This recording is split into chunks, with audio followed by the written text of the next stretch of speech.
करवा चौथ व्रत कथा। एक साहूकार के एक पुत्री और 7 पुत्र थे। करवा चौथ के दिन साहूकार की पत्नी, बेटी और बहुओं ने व्रत रखा। रात्रि को साहूकार के पुत्र भोजन करने लगे तो उन्होंने अपनी बहन से भोजन करने के लिए कहा।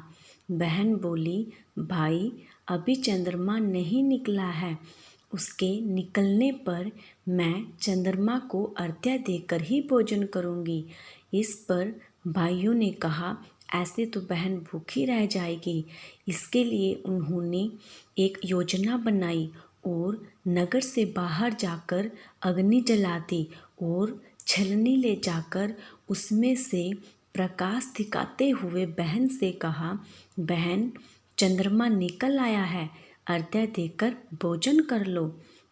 बहन अपनी भाभियों को भी बुला लाई कि तुम भी चंद्रमा को अर्घ्य दे लो, किंतु वे अपने पतियों की करतूत जानती थी। उन्होंने कहा, नहीं अभी चंद्रमा नहीं निकला है।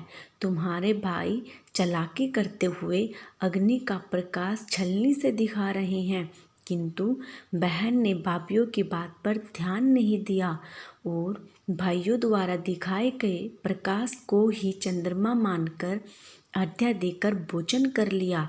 इस प्रकार व्रत भंग होने से गणेश जी उससे रुष्ट हो गए। इसके बाद उसका पति सख्त बीमार हो गया और जो कुछ घर में था उसकी बीमारी में लग गया। साहूकार की पुत्री को जब अपने दोस्त का पता लगा तो वह पश्चाताप से भर उठी। गणेश जी से क्षमा प्रार्थना करने के बाद उसने पुनः विधि विधान से चतुर्थी का व्रत करना आरंभ कर दिया।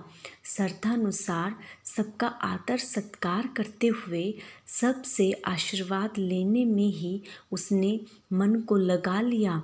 इस प्रकार उसकी श्रद्धा भक्ति और उसके कर्म को देख गणेश जी उस पर प्रसन्न हो गए।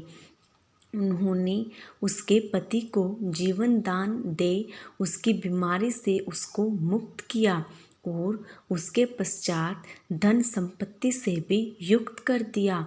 इस प्रकार जो कोई छल कपट से रहित श्रद्धा भक्ति पूर्वक चतुर्थी का व्रत करेगा वह सब प्रकार से सुखी होते हुए कष्ट कंटकों से मुक्त हो जाएगा।